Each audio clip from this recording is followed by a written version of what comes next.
Students, आज हम inductive effect को हम डिस्कस करेंगे।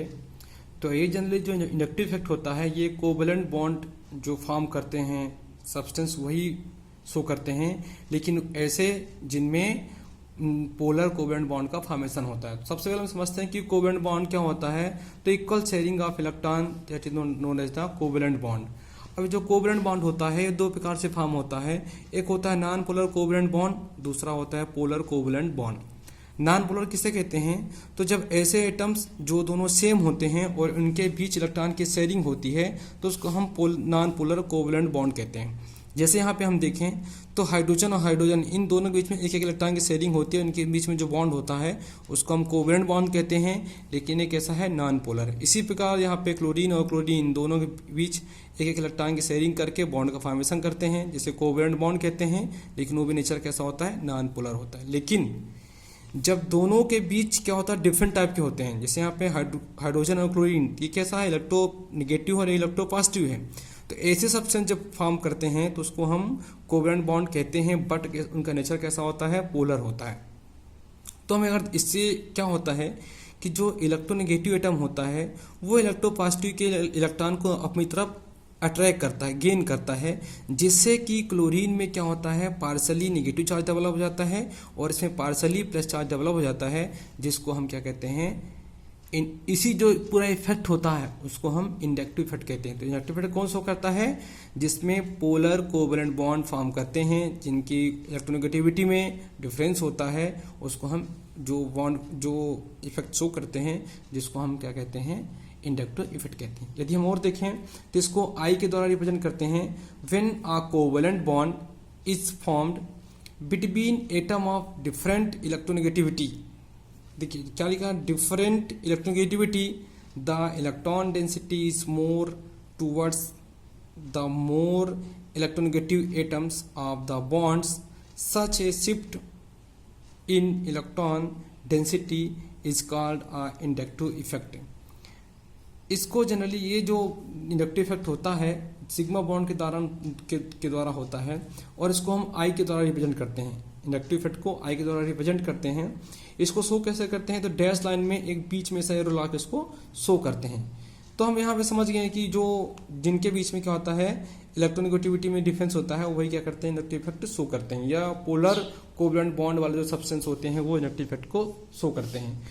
यदि हम एक और आप एग्जांपल देखें, एन ब्यूटिल क्लोराइड का देखें, एन ब्यूटाइल क्लोराइड का देखें यहाँ पे, तो जो इसका ये जो इलेक्ट्रॉन अट्रैकिंग कैपेसिटी है ये इस वाले को ज़्यादा इलेक्ट्रॉन गेन करेगा, इसका इफेक्ट यहाँ पे कम हो जाएगा, यहाँ पे और कम हो जाएगा, यहाँ पे और कम हो जाएगा, जिसको हमने क्या किया, पार्सली प्लस चार्ज, यहाँ पे सिंगल, यहाँ पे डबल लगा दिया, यहाँ पे ट्रिपल। तो जैसे जैसे चेन कार्बन चेन बढ़ती जाती है वैसे वैसे जो क्या होता है, इलेक्ट्रोनेगेटिव जो सब्सटेंस होता है उसका इफेक्ट क्या होता है, धीरे धीरे कम हो जाता है। अतः हम कह सकते हैं कि किसी कोवैलेंट मॉलिक्यूल में पोलर कोवैलेंट बॉन्ड की प्रेजेंस के कारण कार्बन एटम की चेन के बेस पर होने वाले इलेक्ट्रॉनिक डिस्प्लेसमेंट या इलेक्ट्रॉन डिस्प्लेसमेंट को क्या कहते हैं, हम इंडक्टिव इफेक्ट कहते हैं।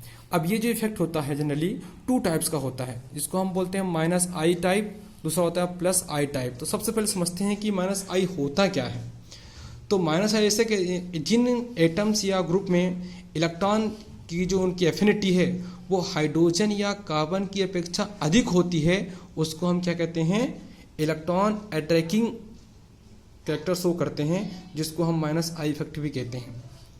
और ऐसे एटम्स या ग्रुप जिनकी इलेक्ट्रॉन एफिनिटी हाइड्रोजन या कार्बन की तुलना में क्या होती है, कम होती है, उसको हम इलेक्ट्रॉन रिपेलिंग या प्लस आई इफेक्ट वाले सब्सटेंस कहते हैं। तो हम यहाँ पे देख सकते हैं कि जो माइनस आई वाले होते हैं वो क्या करते हैं, इलेक्ट्रॉन को गेन करते हैं। तो इसकी ये डिक्रीजिंग ऑर्डर में है, ज़्यादा गेन करेगा, उससे कम, उससे कम, उससे कम। इसी प्रकार जो रिपेयरिंग करने वाले हैं वो भी डिक्रीजिंग ऑर्डर में है। अब इसका जो मेन होता है वो एप्लीकेशन कि इसका यूज जनरली कहाँ पे होता है। तो इसका एप्लीकेशन की जब भी बात करते हैं, सबसे पहले हम देखते हैं कि बॉन्ड लेंथ के साथ इसका क्या इम्पैक्ट पड़ता है इंडक्टिव इफेक्ट का। तो जैसे जैसे इंडक्टिव इफेक्ट बढ़ता जाता है वैसे वैसे बॉन्ड लेंथ भी क्या होती है, डिक्रीज होती है। यदि हम देखें तो CH3 इसकी जो इंडक्टिव इफेक्ट इससे ज़्यादा होता है, इससे कम होता है, इसका कम और होता है, इसका कम होता है। लेकिन यदि हम इनका लेंथ देखें तो लेंथ डिक्रीज हो रही है।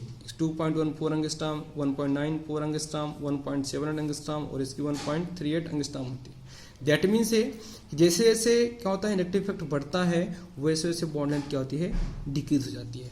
दूसरा होता है डायपोल मोमेंट। डायपोल मोमेंट क्या होता है कि इंडक्टिव इफेक्ट के साथ इंक्रीज होता है। यदि डायपोल मोमेंट बढ़ता है तो क्या होगा, इंडक्टिव इफेक्ट भी इंक्रीज हो जाएगा। हम देख सकते हैं कि ये इसका सबसे ज़्यादा है, इसका कम है, इसका कम है, और ये जो डायपोल मोमेंट होता है वो भी क्या दिखा रहा है, इंक्रीज हो रहा है।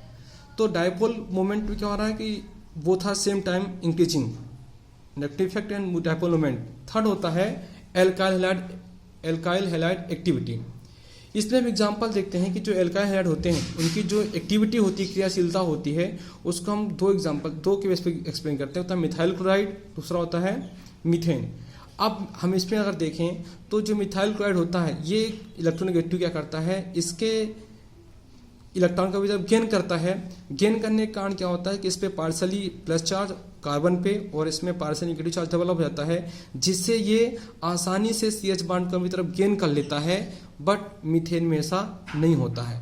अतः हम इसके बेस पे एल्काइल हैलाइड की एक्टिविटी को भी एक्सप्लेन कर सकते हैं। तीसरा हम नेक्स्ट अगर एग्जांपल देखें, तीसरा हम देखें इसमें तो होता है acidic character of acid. Acid के एसिडिक कैरेक्टर को भी हम इंडक्टिव इफेक्ट के बेस पे एक्सप्लेन कर सकते हैं। इसमें हम देखते हैं कि ऐसे एसिड जो आसानी से क्या करते हैं, इलेक्ट्रॉन या हाइड्रोजन को डोनेट कर देते हैं, उसको हम स्ट्रॉन्ग एसिड कहते हैं। तो इसमें हम दो एग्जांपल लेते हैं, एसिटिक अम्ल का और फार्मिक अम्ल का। तो यहाँ पे जो एसिटिक अम्ल होता है, एसिटिक एसिड होता है, वो फार्मिक एसिड की तुलना में क्या होता है, वीक होता है। क्यों वीक होता है? अतः हम एसिड कैरेक्टर को भी इंडक्टिव इफेक्ट के बेस पे एक्सप्लेन कर सकते हैं। नेक्स्ट आता है बेसिक कैरेक्टर ऑफ एमीन्स। अब जब भी हम बेसिक कैरेक्टर की बात करते हैं तो हम इस बेसिक कैरेक्टर किसे कहते हैं, जो जितना आसानी से प्रोटॉन को एक्सेप्ट कर लेता है, ग्रहण कर लेता है, उसको हम बेसिक कहते हैं। तो हम यदि इस कंपेरिजन करें अमोनिया और मेथिल एमीन में, तो मेथिल एमीन का जो बेसिक कैरेक्टर होता है वो अमोनिया से ज़्यादा होता है, क्योंकि वो क्या करता है, आसानी से इलेक्ट्रॉन को एक्सेप्ट कर लेता है। अतः स्टूडेंट्स आप लोग उसको देखें, ये बहुत ही एग्जाम के हिसाब से इम्पोर्टेंट है। Okay, thank you.